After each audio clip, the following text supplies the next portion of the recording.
Hello dear students, welcome to my YouTube channel let's crack board official. मैं सूर्य प्रताप सिंह यहाँ पर आपको 9th और 10th क्लास की मैथमेटिक्स पढ़ाऊँगा। ठीक है, हमारा जो चैप्टर चल रहा था वो चल रहा था त्रिभुज। ठीक है, जिसके 2 लेक्चर्स आ चुके थे, उनमें हमने कुछ पढ़ लिया था। ठीक है, लेकिन आज ये तीसरा लेक्चर है और आज के इस लेक्चर में हम क्या पढ़ने वाले हैं। आज के इस लेक्चर में हम पढ़ने वाले हैं थेल्स पिरमे। एक महान मैथमेटिशियन थे थेल्स, एक महान मैथमेटिशियन थे थेल्स, जिन्होंने क्या है एक पिरमे दी थी, जैसे हम किस नाम से जानते हैं, जैसे हम थेल्स पिरमे के नाम से जानते हैं। अच्छा, ये थेल्स पिरमे होती क्या है? एक मिनट, पहले थेल्स पिरमे स्टार्ट करने से पहले मैं आपको बता दूं, जो हर वीडियो में बताता हूं, कि जब मैं यहाँ पर पढ़ा रहा हूँ तो आप कोशिश करें कि आप समझने की कोशिश कर रहे हैं। ठीक है, मैं यहाँ पर आपको समझाने की कोशिश तो पूरी कर रहा हूँ, लेकिन आप समझने की कोशिश ही नहीं कर रहे हैं तो क्या समझ में आएगा। ठीक है, दूसरी बात कि पढ़ते वक्त कुछ भी कॉपी ना करें। ठीक है, कुछ भी लिखें ना, क्योंकि जब आप पढ़ रहे हैं तो सिर्फ फोकस आपका कहाँ पर होना चाहिए, समझने पे। क्योंकि नोट्स की जो लिंक भी मैं यहाँ पर जो भी पढ़ाता हूँ उसकी नोट्स की लिंक बना के मैं कहाँ दे देता हूँ, डिस्क्रिप्शन में। वहाँ से आप नोट्स को डाउनलोड कर लीजिएगा, उसके बाद अपनी नोटबुक में लिख लीजिएगा। ओके, तो अभी आप क्या करेंगे, अभी आप सिर्फ समझने पे ध्यान देंगे जो भी मैं आपको समझाऊंगा। ठीक है, तो हम बात किसकी कर रहे थे? हम बात कर रहे थे थेल्स पिरमे की। ठीक है, थेल्स पिरमे आखिर होती क्या है, थेल्स ने कहा क्या था त्रिभुजों के बारे में? तो थेल्स ने क्या कहा था? थेल्स ने कहा था कि मान लो कोई त्रिभुज है। ठीक है, थेल्स ने बोला अगर हम किसी त्रिभुज में त्रिभुज की एक रेखा के समांतर एक और रेखा खींच दें। ठीक है, तो वो रेखा अन्य 2 रेखाओं को जिन बिंदुओं पर काटेगी वो बिंदु क्या है, उन अन्य दोनों रेखाओं को समान अनुपात में विभाजित करेंगे। ठीक है, ये तो हो गई थ्योरी जो कि थेल्स ने कहा था। अच्छा, थेल्स पिरमे को और किस नाम से जानते हैं? थेल्स पिरमे को जानते हैं आधारभूत अनुपातिक पिरमे के नाम से, और इंग्लिश में इसे कहते हैं बेसिक प्रोपोर्शनलिटी थ्योरम। ठीक है, बीपीटी। ओके, तो थेल्स ने जो भी कहा उसको हम एक चित्र के द्वारा समझते हैं। ठीक है, तो हम एक त्रिभुज ले लेते हैं, इसके लिए स्केल से बना लेते हैं त्रिभुज। ओके, तो थेल्स ने जो भी कहा उसे समझने के लिए हमें क्या है, त्रिभुज बना रहे हैं। यहाँ पर ये बनाया एंड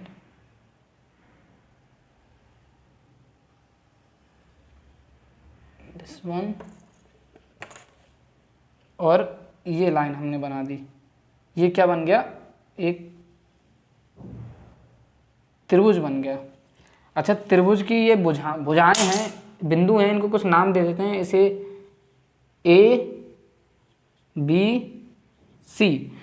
तो थेल्स ने क्या बताया? थेल्स ने बताया कि अगर हम इस त्रिभुज में किसी एक रेखा के समांतर एक और रेखा खींच दें। मान लो हम बीसी के समांतर एक रेखा खींच देते हैं इस त्रिभुज में। ठीक है, हम ये रेखा खींच देते हैं। ठीक है, एक थेल्स ने क्या बताया, हम त्रिभुज में किसी एक रेखा के समांतर एक और रेखा खींच दें, एक अन्य रेखा खींच दें, तो जो बची हुई 2 रेखाएं हैं, कौन सी? ए बी और ए सी, इन दोनों रेखाओं को ये रेखा जिस बिंदु पर काटेगी, मान लो ये बिंदु हैं पी एंड क्यू, तो ये दोनों बिंदु इन दोनों रेखाओं को समान अनुपात में विभाजित करेंगे। मतलब समझ में आया? समान अनुपात में कैसे विभाजित करेंगे, कि समान अनुपात का मतलब एपी अनुपात का मतलब होता है बटे में, तो AP upon PB is equal to किसके होगा, बराबर किसके होगा, ए क्यू और अपॉन क्यू सी। ओके, तो ये बताया थेल साहब ने। ठीक है, इतना समझ में आया? अब हमें क्या करना है, इस प्रमेय को सिद्ध भी करना है। इतना समझ में आया? अनुपात का मतलब क्या होता है? अनुपात का मतलब होता है अपॉन में। ठीक है, तो थेल्स ने क्या बताया, जब कोई किसी त्रिभुज में हम किसी त्रिभुज की किसी एक रेखा के समांतर एक और अन्य रेखा खींच देते हैं, तो ये बची हुई दोनों रेखाओं को जिस बिंदु पर काटती है, तो बिंदु इन दोनों रेखाओं को समान अनुपात में विभाजित करते हैं। ठीक है, ये रेखा इन दोनों रेखाओं को समान अनुपात में विभाजित करती है। अब अनुपात को मतलब कि AP अपॉन PB, ये तो हो गया AP अनुपात PB, ठीक है। अब AQ अनुपात QC बराबर होगा, ठीक है, समान अनुपात में क्या है, ये काटेगी, ठीक। ये हो गई भाई साहब थेल्स प्रमेय, ठीक। अब हमें क्या करना है, हमें सिर्फ थेल्स प्रमेय ही नहीं पढ़ना है, उसका रिजल्ट नहीं पढ़ना है कि थेल्स ने आखिर बता क्या दिया था। हमें क्या करना है, हमें भाई इसको हमें सिद्ध भी करना है कि जो थेल्स ने बताया वो सही है, बिल्कुल वेरीफाई तो करके दिखाओ यार कि थेल्स ने जो कह दिया सही है या खाली हवा में तीर छोड़ दिया ऐसे ही, है ना। तो हमें क्या करना पड़ेगा, इस प्रमेय को सिद्ध भी करना पड़ेगा कि आखिर थेल्स ने किस आधार पे कह दिया था, ये बात किस आधार पे कही थी। तो हम क्या करेंगे, अब थेल्स प्रमेय को सिद्ध करने के लिए, हमें क्या करना होता है, हमें सबसे पहली बात दो चीज़ें हमें पता होनी चाहिए, दो कॉन्सेप्ट हमें पता होने चाहिए। वो दोनों कॉन्सेप्ट कौन कौन से हैं, वो हैं, पहला कि हमें त्रिभुज का क्षेत्रफल निकालना आना चाहिए, ठीक है, कि त्रिभुज का हम क्षेत्रफल कैसे निकालते हैं। दूसरा कि दो समांतर रेखाओं के बीच अगर एक ही आधार के दो त्रिभुज बने हुए हैं तो उन दोनों त्रिभुजों के क्षेत्रफल जो हैं वो बराबर होते हैं, एरिया क्या है, बराबर होते हैं। ये दोनों बात हमें पता होनी चाहिए। तो सबसे पहले हम सीखते हैं इस प्रमेय को सिद्ध करने के लिए कि त्रिभुज का क्षेत्रफल कैसे निकालते हैं, ठीक है। तो मान लो, अच्छा इसी त्रिभुज को ले ले रहे हैं, ठीक है, इसी त्रिभुज को ले ले रहे हैं, तो त्रिभुज का क्षेत्रफल निकालने का फॉर्मूला क्या है, हम त्रिभुज का क्षेत्रफल ऑफ त्रिभुज ABC, हम इस त्रिभुज का क्षेत्रफल निकालना है ABC।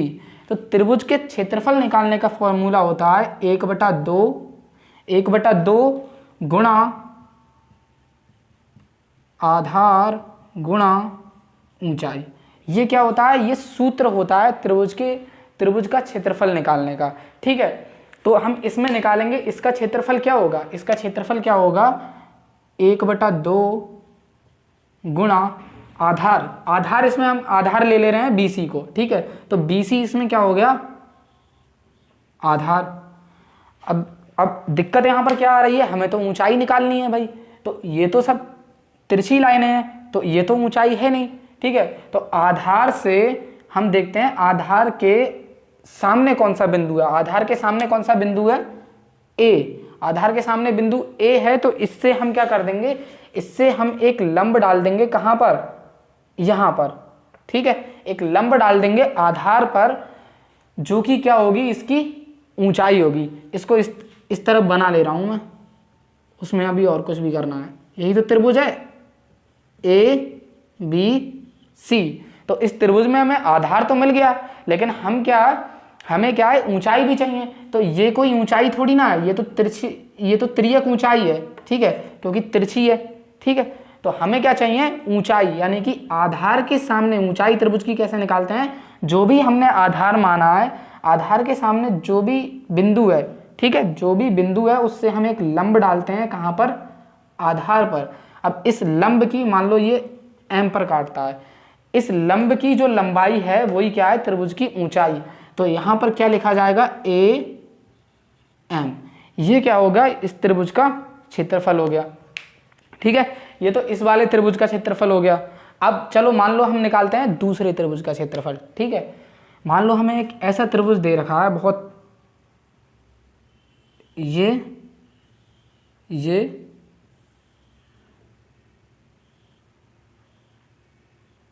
इस तरह से एक त्रिभुज दे रखा है और ये AB, ये C पॉइंट है।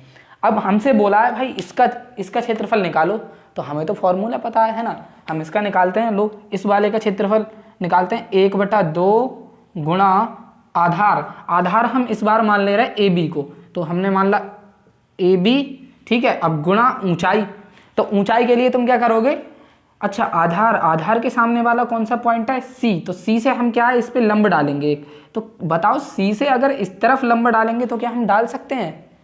यहाँ पर पहले ये कोण देखो, ये जो कोण जो है ये 90 अंश से ज़्यादा का है, ठीक है। यानी कि आधार से इस रेखा के बीच में जो कोण बनना है, जो किसके टॉप पॉइंट पर जाकर मिल रही है, वो कोण कितने का है, 90 अंश से ज़्यादा का है। तो इसका मतलब हम सीधे इस पॉइंट से आधार पे तो लंब डाल नहीं सकते हैं, ठीक है। इस त्रिभुज की ऊंचाई निकालने के लिए आधार से तो लंब डाल नहीं सकते हैं, तो हम क्या कर लेते हैं ऐसे केसेस में जहां पर ये एंगल जो है ये कोण 90 अंश से ज़्यादा का होता है, हम आधार को क्या कर लेते हैं और आगे बढ़ा लेते हैं। ठीक है, आधार को और आगे बढ़ा लिया, ठीक है, ऐसे ये डॉटेड लाइन से हमने आधार को और आगे बढ़ा लिया। अब हम क्या है, अब हम आधार पे लंब डालेंगे बिंदु सी से। तो हमने लंब डाला बिंदु सी से, तो मान लो इसने यहाँ पर एम पे काटा। अब इस त्रिभुज की अब ऊंचाई क्या हो गई, सी एम हो गई। चीफ मिनिस्टर साहब इसकी ऊंचाई है। ठीक है, तो इसका क्षेत्रफल, ऐसे त्रिभुजों का क्षेत्रफल हम ऐसे निकालते हैं। ये तो होगी पहली बात जो तुम्हें पता होनी चाहिए, किसके लिए, किसके लिए, थेल्स थ्योरम को सिद्ध करने के लिए। ठीक है, थेल्स प्रमेय को सिद्ध करने के लिए। ठीक, अब हम क्या है दूसरी चीज को वेरीफाई करते हैं, जो मैंने बताया कि दो समांतर रेखाओं के बीच, दूसरी चीज हमें क्या पता होनी चाहिए थेल्स प्रमेय को पढ़ने के लिए, दो समांतर रेखाओं के बीच एक ही आधार के बने दो त्रिभुजों का क्षेत्रफल क्या है, बराबर होता है। ठीक है, तो इसको भी सिद्ध करते हैं हम क्या करते हैं, दो समांतर रेखाएं ले रहे हैं, मान लो एक रेखा ये ले ली समांतर और एक रेखा हमने ये ले ली। ठीक है, अब एक ही आधार के हम क्या है इसमें दो त्रिभुज बना दे रहे हैं। मान लो एक त्रिभुज है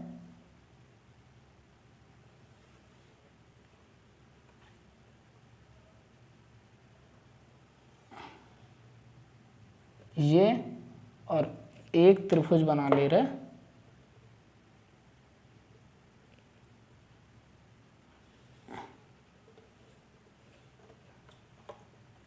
ये वाला। ठीक है, ये दोनों हमने समांतर रेखाएं ली। ठीक है, ये पॉइंट ए बी सी, इसको मान ले रहे हैं हम डी। ठीक है, ये दोनों हमने त्रिभुज बना दिया। एक त्रिभुज कौन सा हो गया, एक त्रिभुज हो गया ए बी सी यानी कि ये वाला त्रिभुज, और दूसरा त्रिभुज कौन सा हो गया ए बी डी यानी कि ये वाला त्रिभुज। अब ये त्रिभुज दोनों दोनों समांतर रेखाओं के बीच एक ही आधार के त्रिभुज हैं। दोनों का त्रिभुज का आधार कितना है ए बी, तो इसका मतलब इन दोनों त्रिभुजों का क्षेत्रफल जो है बराबर होगा। ठीक है, इस बात को हम सिद्ध करेंगे, इस बात को सिद्ध करेंगे। हमने कोई भी बात कह दी तो कह किस आधार पे दी। ठीक है, तो इस बात को हम सिद्ध कर रहे हैं। हम क्या करेंगे, इन दोनों त्रिभुजों का क्षेत्रफल निकालेंगे। ठीक है, पहले हम निकालते हैं क्षेत्रफल। क्षेत्रफल को बोलते हैं इंग्लिश में एरिया। क्षेत्रफल त्रिभुज ए बी सी का निकालते हैं तो फॉर्मूला क्या है, 1/2 गुणा आधार तो हमें पता है ए बी है दोनों त्रिभुजों का। ठीक है, अब ऊंचाई क्या है, ऊंचाई तो ए बी सी की बात कर रहे हैं, तो हम देखते हैं हमने क्या है आधार किसको माना है, आधार माना है ए बी को। आधार किसे माना है, ए बी को। अब ए बी के सामने कौन सा पॉइंट है, सामने सी है, तो इसकी ऊंचाई निकालने के लिए हम सी से क्या है लंब डालेंगे। तो सी से जो ये देखो ये एंगल जो है ये 90 अंश से ज़्यादा का है। ठीक है, 90 अंश का होता तो बिल्कुल लंब होता, समकोण त्रिभुज होता। ओके, तो हम इससे लंब डालना है, तो वो लंब किस तरफ आएगा, बाहर की तरफ आएगा। ओके, ये आएगा लंब। तो इस मान ले रहे ये है एम, तो ये क्या हो जाएगा सी एम। ठीक है, इसका अब हम निकाल रहे हैं क्षेत्रफल किसका, क्षेत्रफल त्रिभुज ए बी डी का। अब हम इस वाले त्रिभुज का क्षेत्रफल निकालना है। ये क्या हो जाएगा 1/2 गुणा आधार तो सबका सेम ही है ए बी इंटू, अब ये भी देखो 90 अंश से ज़्यादा है, तो हम क्या है लंब डालेंगे आधार को आगे बढ़ा के, तो वो लंब कहाँ पर आएगा, यहाँ कहीं पर आएगा। इसे नाम दे रहे हैं मान लो एन। ठीक है, तो ये हो जाएगा डी एन।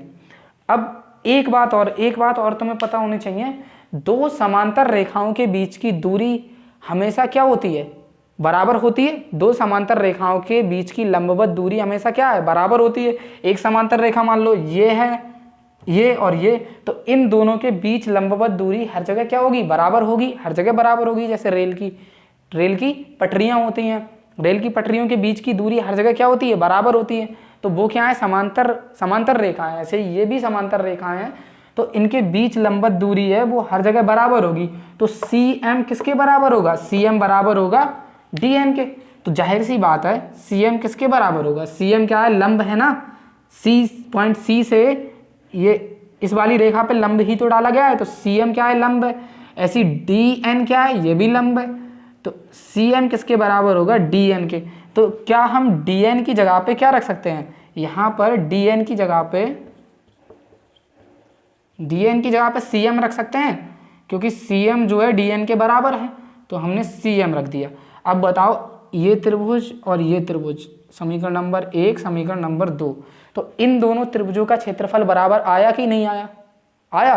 तो इसका मतलब क्या है कि दो समांतर रेखाओं के बीच एक ही आधार के बने दो त्रिभुजों का क्षेत्रफल क्या होता है, बराबर होता है। ठीक है, ये बात समझ में आ गई। हमने दो चीजें समझनी किसको, थेल्स प्रमेय को सीखने के लिए। ठीक, अब एक चीज और समझानी बाकी है अभी,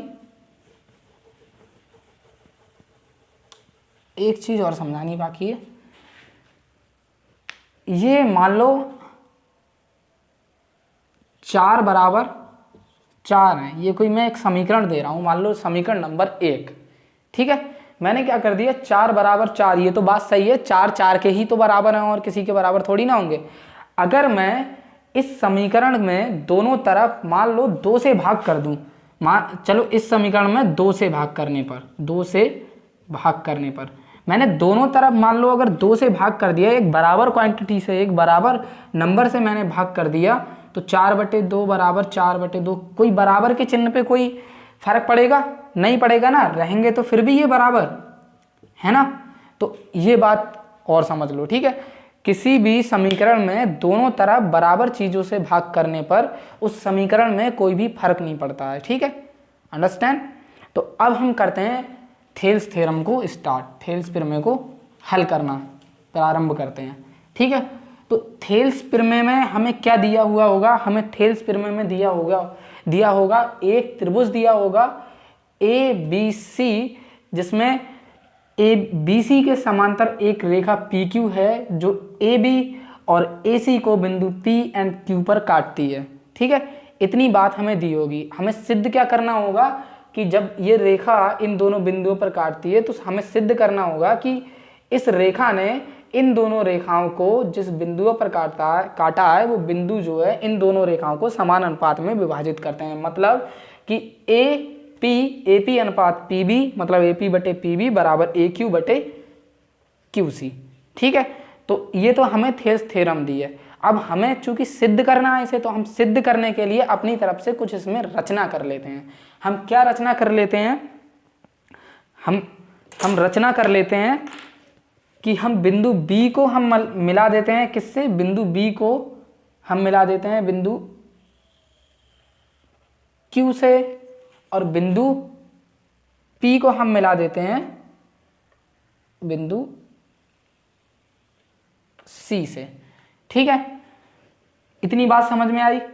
ठीक, अब हमें क्या है, हमें यहां पर इस प्रमेय को सिद्ध करने के लिए त्रिभुज BQP और CPQ दोनों के क्षेत्रफल की जरूरत पड़ेगी। ठीक है, जब हमें दोनों के क्षेत्रफल की जरूरत पड़ेगी तो क्षेत्रफल हम इन दोनों का कैसे निकालेंगे। ठीक है, हम इन दोनों का क्षेत्रफल कैसे निकालेंगे, तो हम पहले निकालते हैं त्रिभुज क्षेत्रफल, त्रिभुज BPC का। हमें त्रिभुज के क्षेत्रफल का फॉर्मूला पता है, 1/2 गुणा आधार हम ले रहे हैं PB। आधार कौन सा ले ले रहे हैं, PB। तो PB हमने आधार लिया।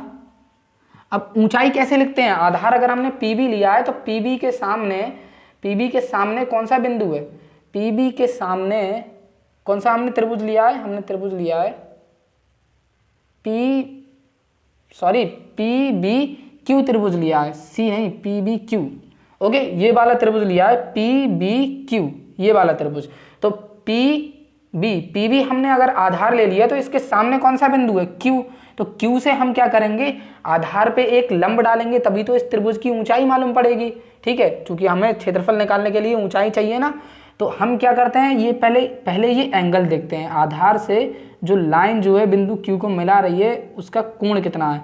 तो कोण यहाँ पर तो देखो भाई 90 अंश से ज़्यादा है, ये थोड़ा सा उस तरफ को झुका हुआ है ना, तो इस बिंदु से हमें आधार, तो हम क्या करते हैं आधार को थोड़े और आगे बढ़ा लेते हैं और उस पर लंब डालते हैं।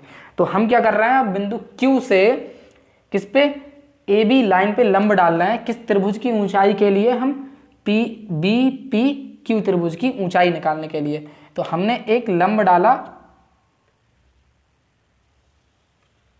ये, ठीक है। तो मान लो इसने इसे कहां पर काटा, M पर काटा। तो अब QM क्या होगी, इस त्रिभुज की ऊंचाई होगी, कौन से त्रिभुज की, BPQ की। तो QM क्या हो जाएगी, ऊंचाई। ये तो हुआ त्रिभुज, कौन से त्रिभुज का क्षेत्रफल, BPQ का। ओके, इसी तरह हम किसका निकालेंगे, इसी तरह हम निकालेंगे त्रिभुज क्षेत्रफल, त्रिभुज किसका, CPQ का, CPQ का। ओके, CPQ का क्षेत्रफल निकालना है। तो इसमें हम क्या करेंगे, इसमें हम आधार किसको मान लेंगे, CQ को, ठीक है। तो निकालो 1/2 गुणा आधार हमने मान लिया CQ को, CQ गुणा ऊंचाई। अब सेम प्रोसेस जैसा इसमें अपनाया वैसा इसमें अपनाएंगे इस वाले त्रिभुज में। यहाँ पर देखो आधार हमने इसे माना है, तो इसके सामने वाला पॉइंट कौन सा है, P। तो P से एक लंब डालेंगे आधार पे। तो चूंकि ये कोण जो है 90 अंश से ज्यादा है, ये थोड़ा ऊपर को है ना, तो हम क्या करेंगे P से इस आधार को थोड़ा और आगे बढ़ा के एक क्या है लंब डालेंगे, किस पर, AC रेखा पर लंब डालेंगे। तो ये हम लंब डाल दे रहे हैं, ये लंब डल गया। मान लो इसने काटा इसे N पे, तो अब इस त्रिभुज की ऊंचाई क्या होगी, कौन से वाले की, CPQ की ऊंचाई क्या हो गई, ये हो गई PN, ठीक है, PN। ओके, इतनी बात समझ में आई, इतनी बात समझ में आई कि नहीं, ठीक, चलो इतनी बात तुम्हें समझ में आ गई।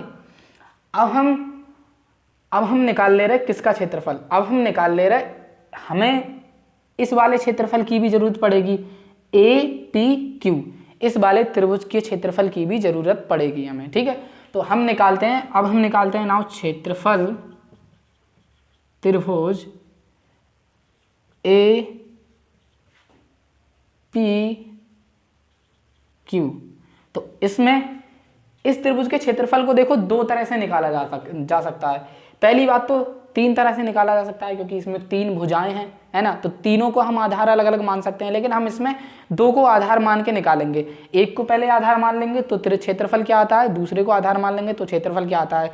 क्षेत्रफल तो बराबर ही रहेगा, बस भुजाएं थोड़ी हेरफेर हो जाएंगी, ठीक है। तो पहले हम क्या है, पहले हम मान लेते हैं, इसमें हमने मान लिया, मान लो AP को आधार, ठीक है। तो हमने माना किसे, AP को आधार माना, सॉरी 1/2 तो लिखना भूल ही गए, 1/2 गुणा AP। अब इसमें देखो हमने AP को आधार माना, तो AP के सामने वाला पॉइंट कौन सा है, Q। Q से AP पर एक लंब आएगा, तभी तो हमें इसकी लंबाई ऊंचाई मालूम पड़ेगी त्रिभुज की। तो Q से ये क्या है, ये जो QM है ये लंब ही तो है AP पे, तो यानी कि इस त्रिभुज की ऊंचाई कितनी है, QM, ठीक है, QM, ठीक। इसे और किस तरह से लिख सकते हैं, और हम इसे इस तरह से लिख सकते हैं, 1/2 गुणा, इस बार हम किसे मान ले रहे हैं, AQ को आधार मान ले रहे हैं। तो AQ को जब हमने आधार माना तो इसके सामने वाला पॉइंट कौन सा है, P। तो P से लंब डालेंगे ना AQ पे, तो P से AQ पे लंब क्या है, PN। तो PN ही क्या होगी, इस त्रिभुज की ऊंचाई होगी इस स्थिति में। तो इसको हम ले रहे हैं PN, ठीक है। इतना समझ में आया कि नहीं आया, बिल्कुल आना चाहिए यार इतना, ठीक है। अब मैंने जो तीसरी बात बताई थी, सॉरी पहली बात, ये तो पहली बात कि हमने त्रिभुज का क्षेत्रफल निकालना सीखा था, तो हमने निकाल लिया, ठीक। अब दूसरी बात क्या मैंने बताई थी, 2 समांतर रेखाओं के बीच एक ही आधार के बने 2 त्रिभुजों का क्षेत्रफल क्या होता है, बराबर होता है। तो आप ये बात बताइए कि ये दोनों समांतर रेखाएं हैं कि नहीं है। अरे बिल्कुल है यार, ये तो थेल्स ने ही बताया था कि एक रेखा के समांतर हम रेखा खींच रहे हैं, ये तो BC के समांतर रेखा है ना PQ। तो यानी कि पी क्यू और बी सी के बीच हमें दो त्रिभुज दिख रहे हैं। दो त्रिभुज कौन से दिख रहे हैं? जिसका अभी अभी हमने क्या है, क्षेत्रफल निकाला है। ठीक है, हमें कौन कौन सा क्षेत्र त्रिभुज दिख रहा है? बी पी क्यू और पी सी क्यू। कौन कौन सा? ये वाला और ये वाला। तो इन दोनों त्रिभुजों में, ये दोनों त्रिभुजों का आधार क्या है? आधार पी क्यू है। ठीक है, ये वाला त्रिभुज देखो पहले और ये वाला त्रिभुज देखो, तो इन दोनों त्रिभुजों का आधार क्या है? पी क्यू है। इसका मतलब हमें ये पता चलता है कि ये दोनों त्रिभुज दो समांतर रेखाओं के बीच एक ही आधार के त्रिभुज हैं। तो इसका मतलब क्या होगा? जो हमने प्रॉपर्टी पढ़ी थी पहले, इसका मतलब ये होगा कि इन दोनों त्रिभुजों का क्षेत्रफल क्या है? बराबर होगा। इतनी बात समझ में आई? तो इन दोनों त्रिभुजों का क्षेत्रफल हम क्या कर दे रहे हैं? बराबर। तो यहां से हमें पता चला कि त्रिभुज क्षेत्रफल, त्रिभुज बी पी क्यू बराबर होगा किसके? क्षेत्रफल त्रिभुज किसके? सी पी क्यू के, सी पी क्यू। ठीक है, अच्छा इतनी बात समझ में आ गई? इतनी बात समझ में आ गई कि नहीं? यस और नो? यस। ठीक है, अब ये इसका हम क्षेत्रफल निकले रहे। ठीक है, अच्छा अब एक बात और बताओ, अगर मैं इसे, इस समीकरण को मान लो, इस समीकरण को मैं मान ले रहा समीकरण नंबर 1। अगर मैं समीकरण नंबर 1 को, अब तीसरी बात याद करो, समीकरण नंबर 1 को, समीकरण 1 को मैं क्षेत्रफल त्रिभुज ए पी क्यू, मतलब ए पी क्यू के क्षेत्रफल से भाग कर दे रहा हूं। भाग करने पर अब ये बताइए, इस समीकरण को ए पी क्यू, इस समीकरण को ए पी क्यू त्रिभुज के क्षेत्रफल से भाग करने पर इस समीकरण में कोई परिवर्तन हो जाएगा? रहेंगी तो फिर भी दोनों साइड बराबर रहेंगी। यही मैंने पहले क्या बताया था, 4 बराबर 4 को अगर मैं 2 से दोनों तरफ भाग कर दे रहा हूं उस समीकरण को, तो रहेगा तो वो 4 बराबर 4 ही। समीकरण की दोनों साइड तो बराबर ही रहेंगी। ठीक है, तो ऐसे ही क्या होगा, अगर मैं इस समीकरण को त्रिभुज ए पी क्यू के क्षेत्रफल से भाग कर दे रहा हूं, तो इसका मतलब क्या होना चाहिए कि दोनों साइड जो है बराबर ही रहनी चाहिए। तो चलो करते हैं क्षेत्रफल। अच्छा, क्षेत्रफल को ये क्षेत्रफल ना लिख के मैं सीधे त्रिभुज लिख ले रहा हूं, क्षेत्रफल बोल दे रहा हूं। त्रिभुज बी पी क्यू को भाग कर रहे हैं किससे? क्षेत्रफल त्रिभुज ए पी क्यू से। ऐसे ही इस साइड को क्षेत्रफल सी पी क्यू, त्रिभुज का क्षेत्रफल सी पी क्यू को हम किससे भाग कर रहे हैं? क्षेत्रफल ए पी क्यू से। ठीक है, तो दोनों साइड बराबर रहेंगी। इतना समझ में आया? अब हमें कुछ नहीं करना है, सिंपल इन दोनों जहां जहां ये लिखे हुए हैं इन सब की क्या है, उठा के सीधे सीधे हमें क्या है, वैल्यू रख देना है। उठा के हमें क्या करना है? वैल्यू रख देना है। तो इस लाइन को क्या मैं मिटा सकता हूं यहां से? चलो इधर लिख ले रहे थोड़ा सा। इतना तुम्हें समझ में आ गया? चलो यहीं पर कर ले रहे थोड़ा सा क्योंकि जगह नहीं बची है। तो अब त्रिभुज बी पी क्यू, देखो बी पी क्यू का क्षेत्रफल कितना आया है? 1/2 P B into Q M. तो बी पी क्यू की जगह बी पी क्यू का हम क्या रखेंगे? क्षेत्रफल रख देंगे 1/2 into P B into Q M. ठीक है, ऐसे ही ए पी क्यू की जगह हम क्या रखेंगे? ए पी क्यू का क्षेत्रफल रखेंगे। तो हमने कौन सा त्रिभुज अभी लिया था? B P Q. तो आधार इसको मानेंगे, यानी कि आधार ये किस में है? ए पी वाले में। तो हम क्या रखेंगे? ये वाला क्षेत्रफल रखेंगे। ठीक है, ए पी क्यू की जगह ए पी क्यू का क्षेत्रफल रखो। ये दो क्षेत्रफल मैंने क्यों निकाले हैं अभी आपको पता चलेगा। एक ही त्रिभुज के क्षेत्रफल को दो त्रिभुजों की, मतलब दो तरह से मैंने क्यों लिख लिया, क्योंकि हमें क्या है, कुछ चीज़ों को कैंसिल करना है। अगर हम दो तरीके से नहीं लिखते तो चीज़ें जो हैं कैंसिल नहीं होती, ठीक है, और हम प्रमेय सिद्ध नहीं कर पाते। तो अब हम क्या करेंगे, ए पी क्यू की जगह ए पी क्यू को रखो 1/2 into A P into Q M, ठीक है। ऐसे ही अब क्या करेंगे, ऐसे ही अब रखेंगे सी पी क्यू का क्षेत्रफल कितना निकला है 1/2 into C Q into P N, तो वो रखो वहाँ यहाँ पर 1/2 into C Q into P N, ठीक है। अब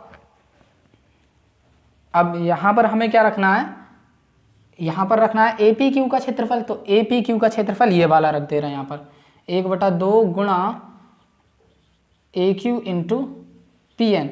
तो यहाँ पर आपको क्या है, कुछ चीज़ें कटती हुई दिखाई देती होंगी। कौन कौन सी चीज़ें, 1/2 से 1 कट गए, ठीक है, क्यू एम से क्यू एम कट गए, पी एन से पी एन कट गया, यहाँ पर भी 1/2 से 1/2 कट गए, ठीक है। अब निकल के क्या आ गया, यहाँ से क्या निकल के आ गया, अब इसको साफ कर देते हैं, इसको साफ कर दो, इसको साफ कर दो, यहाँ से जो निकल के आया उसको लिखते हैं, यहाँ से क्या निकल के आया इसको भी साफ कर दे रहे ताकि आपको कोई दिक्कत ना हो, ठीक है, चीज़ें देखने में प्रॉब्लम ना हो। लो इसे भी साफ कर दिया, यहाँ से सारी चीज़ें तो कट गई, सिर्फ जो बचा है वो हम लिख ले रहे हैं। क्या बचा है, P B upon A P बराबर क्या है, C Q upon A Q, C Q upon A Q, ठीक है, यही तो बचा।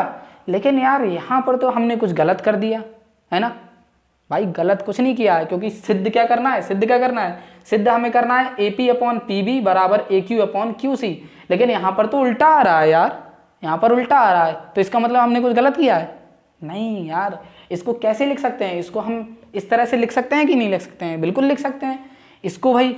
इसको चलो हम करके बताते हैं, इसकी त्रिशी गुणा कराओ, पी बी गुणा ए क्यू, ठीक है, त्रिशी गुणा करा रहे हैं हम, पी बी की गुणा किससे, ए क्यू से, बराबर अब त्रिशी गुणा ए पी की गुणा किससे, ए पी गुणा सी क्यू, ठीक है। अब हमें क्या सिद्ध करना था, हमें सिद्ध करना था A P upon P B, तो A P upon P B, तो ए पी तो इधर आ गया, तो ये पी बी इसके गुणा में इधर जाएगी, क्या में आ जाएगी, अपॉन में, ठीक है, और ये इधर गुणा में इधर आएगा तो किस में आ जाएगा, बराबर के इस तरफ आएगा तो अपॉन में, यानी कि बटे में, तो क्या हो जाएगा A Q upon C Q बराबर A P upon P B. और यही क्या करना था, सिद्ध करना था। इसे और अच्छी तरीके से लिख सकते हैं, जो हमें सिद्ध करना है इसको इस तरफ लिख लो, A P upon P B बराबर A Q upon Q C या सी क्यू, बात एक ही है, ठीक है। तो प्रमेय हो गई सिद्ध। यही हमें क्या करना था, प्रूफ करना था, यही थेल्स ने बताया, ठीक है। तो थेल्स ने क्या बताया, देखो प्रमेय प्रूफ होके आ गई।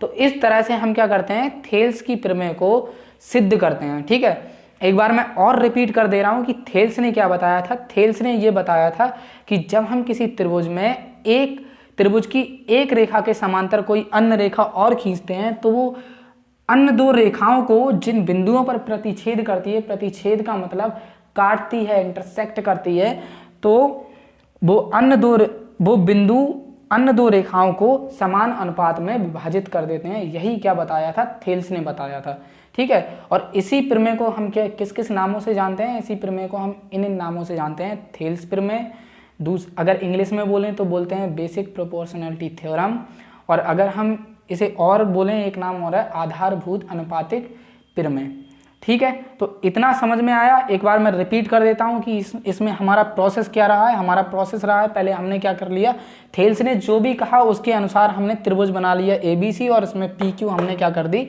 एक लाइन खींच दी जो इन दोनों रेखाओं को क्या है, विभाजित कर रही है। ओके, फिर थेल्स ने जो बताया था उस कथन को लिख लिया हमने। अब इसी कथन को हमें क्या करना है, सिद्ध करना है। तो हमने सिद्ध करने के लिए कुछ रचनाएं की। हमें किसकी जरूरत पड़ेगी, हमें त्रिभुज के क्षेत्रफल की जरूरत पड़ेगी इस प्रमेय को सिद्ध करने के लिए। तो हमने कुछ रचनाएं कर ली। हमने बी को हमने क्यू से मिला दिया और सी को हमने पी से मिला दिया, ठीक है। और हमने इन दोनों भुजाओं पर क्या है, लंब डाल दिए, एक पी से डाल दिया इधर, एक क्यू से डाल दिया इधर। फिर हमने क्या है, त्रिभुज के क्षेत्रफलों को यूज किया। पहले हमने निकाला बी पी क्यू का क्षेत्रफल, उसके बाद हमने निकाला सी पी क्यू का क्षेत्रफल। हमने क्या पाया, हमने पाया कि ये दोनों क्षेत्रफल जो हैं एक समांतर रेखाओं के बीच एक ही आधार के हैं, तो इसका मतलब इन दोनों क्षेत्रफलों के त्रिभुज क्या होंगे, आपस में बराबर होंगे। इन दोनों क्षेत्रफल के त्रिभुज को हमने क्या लिख दिया, बराबर करके लिख दिया, ठीक है। फिर उसे किससे हमने भाग कर दिया, उसे हमने भाग कर दिया ए पी क्यू के क्षेत्रफल से। जो भाग करने पर जो भी आया वही क्या था, उसी से हमने क्या कर दिया, थेल्स प्रमेय को सिद्ध कर दिया, ठीक है। तो आई होप आज मैंने जितना भी समझाया है, थेल्स प्रमेय जो भी समझाई गई है वो आपको बहुत अच्छी तरह से समझ में आई होगी, क्योंकि मैंने आज पूरे मन से पढ़ाया है, ठीक है। और अगर आपको ये वीडियो अच्छी लगी है और हमारी वीडियो और भी देखनी है तो हमारे चैनल को सब्सक्राइब करें, और यार वीडियो को भी लाइक कीजिएगा और अपने दोस्तों के साथ भी शेयर कीजिएगा, ताकि वो भी इससे देख के लाभ उठा सकें, ठीक है। पढ़ते रहिएगा।